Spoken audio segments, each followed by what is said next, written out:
November 28, 1979. Time 9 p.m. President Carter. Our nation's concern has been focused on our fellow Americans being held hostage in Iran. We have welcomed some of them home to their families and their friends. But we will not rest nor deviate from our efforts until all have been freed from their imprisonment and their abuse. We hold the government of Iran fully responsible for the well-being and the safe return of every single person. I want the American people to understand the situation as much as possible.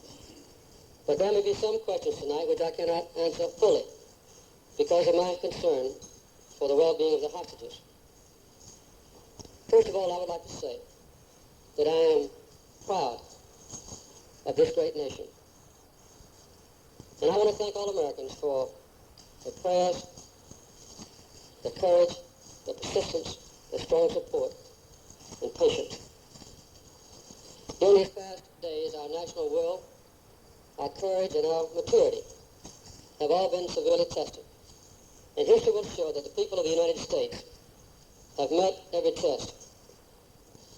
In the days to come, our determination may be even more sorely tried. But we will continue to defend the security, the honor, and the freedom of Americans everywhere. This nation will never yield to blackmail. For all Americans, our constant concern is the well-being and the safety of our fellow citizens who are being held illegally and irresponsibly hostage in Iran. The actions of Iran have shocked the civilized world.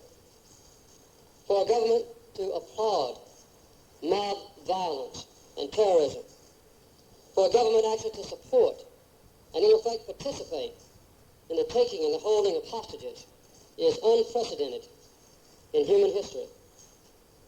This violates not only the most fundamental precepts of international law, but the common ethical and religious heritage of humanity. There is no recognized religious faith on earth which condones kidnapping. There is no recognized religious faith on earth which condones blackmail. There is certainly no religious faith on earth which condones the sustained abuse of innocent people. We are deeply concerned about the inhuman and degrading conditions imposed on the hostages.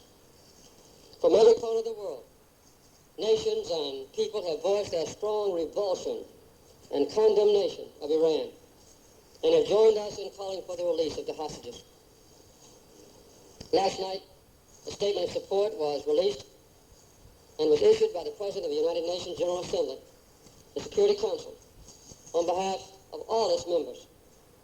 We expect a further Security Council meeting on Saturday night at which more firm and official action may be taken to help in retaining and obtaining the release of the American hostages. Any claims raised by government officials of Iran will ring hollow while they keep innocent people bound and abused and threatened.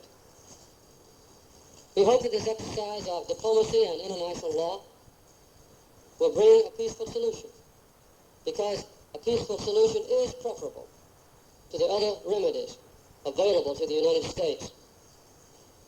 At the same time we pursue such a solution with grim determination, the government of Iran must recognize the gravity of the situation which it has itself created and the grave consequences which will result if harm comes to any of the hostages. I want the American people to know, and I want the world to know, that we will persist in our efforts through every means available until every single American has been freed. We must also recognize now, as we never have before, that it is our entire nation which is vulnerable because of our overwhelming and excessive dependence on oil from foreign countries. We have got to accept the fact that this dependence is a direct physical threat to our national security. And we must join together to fight for our nation's energy freedom. We know the ways to win this war. More American energy and the more efficient use of what we have. The United States Congress is now struggling with this extremely important decision. The way to victory is long and difficult, but we have the will, and we have the human and the natural resources of our great nation. However hard it might be to see into the future, one thing tonight is clear. We stand together. We stand as a nation unified, a people determined to protect the life and the honor of every American. And we are determined to make America an energy-secure nation once again. It is unthinkable that we will allow ourselves to be dominated by any form of overdependence at home or any brand of terrorism abroad.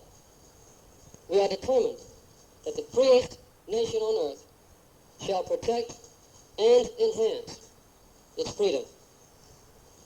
I'd be glad to answer questions. Mr. President, the Ayatollah Khomeini said the other day, I'm using his words, that he doesn't believe you have the guts to use military force.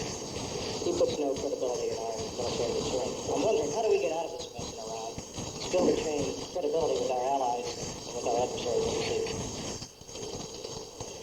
We have the full support of our allies. And in this particular instance, we have no adversaries overseas. There is no civilized country on earth which has not condemned the seizure and the holding of the hostages by Iran. It would not be advisable for me to explore publicly all the options open to our country. As I said earlier, I'm determined to do the best I can through diplomatic means and through peaceful means to ensure the safety of our hostages and their release. Other actions which I might decide to take would come in the future after those peaceful means have been exhausted. But I believe that the growing condemnation of the world community on Iran will have a beneficial effect. President, why did you reverse your policy and permit the Shah to come into this country when, one, medical treatment was available elsewhere, two, you had been warned by our chargé that the Americans might be endangered in Tehran, and three, the Barzagan government was so shaky that it was questionable whether he could deliver on the promise to protect our embassy. And last of all, in view of the consequences, do you regret the decision? Well, the decision that I made personally and without pressure from anyone to carry out the principles of our country, to provide for the means of giving the Shah necessary medical assistance to save his life, was proper. At the same time, we notified the government of Iran. We were assured by the Prime Minister and the Foreign Minister that our embassy would be protected. And it was protected for several days, in spite of threats from outside.